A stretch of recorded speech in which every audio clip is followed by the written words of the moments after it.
in San Diego the other day. He had this big thing of the universe. People can move in a little bit more still. People in the doorway. I feel like I'm in Salatul Jamaal or something. So he has like a picture of the solar system, then the solar system's in the Milky Way, and then the Milky Way is in its galaxy, and then it's in its system. And he says, you know why I have this in my office? I said, why? He's like, every time I look at it, I know who I am. Nothing but a servant to Allah subhanahu wa ta'ala. So it's powerful, right?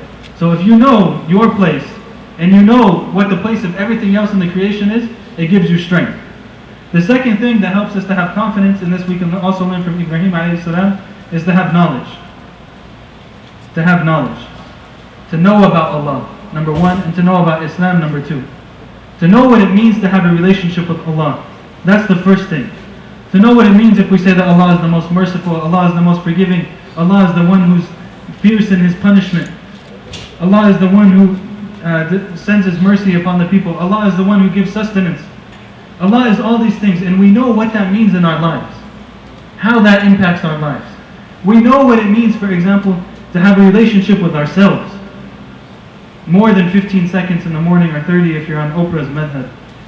But to actually think about what's going on in my heart. I have this sickness, I have this thing I need to get rid of.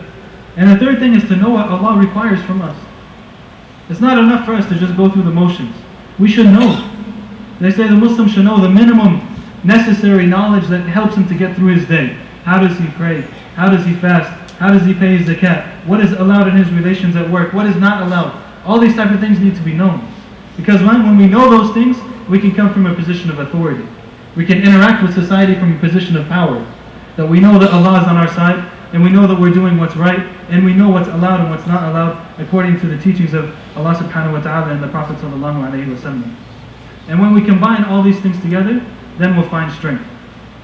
And I think this is a very important concept. Because one of the characteristics of the Muslim is that he's strong, or she's strong. The Prophet ﷺ said that the strong believer is more beloved to him, beloved to Allah than the weak one. And some of the people, when they commented on this hadith, some of the scholars, they said it's not necessarily only physical strength that's being discussed here. But actually before physical strength comes strength of aqeedah, of belief. The person who's strong in his belief is better than the one who's weak in his belief. And if we're able to do that, people will feel that. You know, subhanAllah, I went to the other day to get an oil change. This will be the last story. At Easy Loop. And I forget his name. Do you remember his name? There was like a Latino brother working there. We call him a brother. Brother in humanity.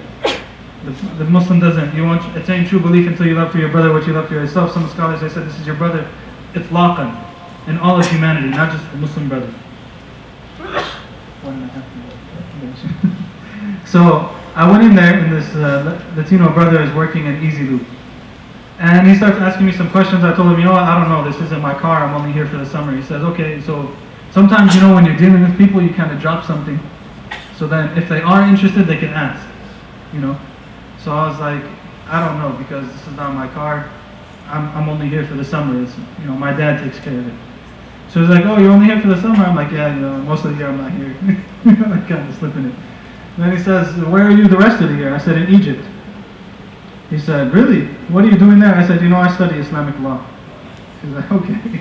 This guy is studying Islamic law. So we started to talk. He's like, so you speak the language that they speak over there? You know that language? You don't even know what language it was. Like sometimes when you tell people you're from Pakistan, they're like, you speak Arabic? No, I don't. So he's like, you speak the language of those people? I said, yeah. I said, you know. And then we started talking about Spanish and Arabic. I said, you know, there's a lot of words in Spanish that come from Arabic. I said, for example, how do you say cotton? He said, al-gudum. I said, that's from al-qutun. In Arabic, it means cotton. He said, really? I said, yeah, because the Muslims conquered, they ran Spain for about 800 years. You know, and we start talking to him, and you can see, like, subhanAllah, when you deal with someone from a position of confidence because you have this deen, you can see in some people that they want something, but the society, it doesn't allow you to show weakness. So he's kind of like wavering in between, fronting like he's strong, but at the same time you can tell that he needs something.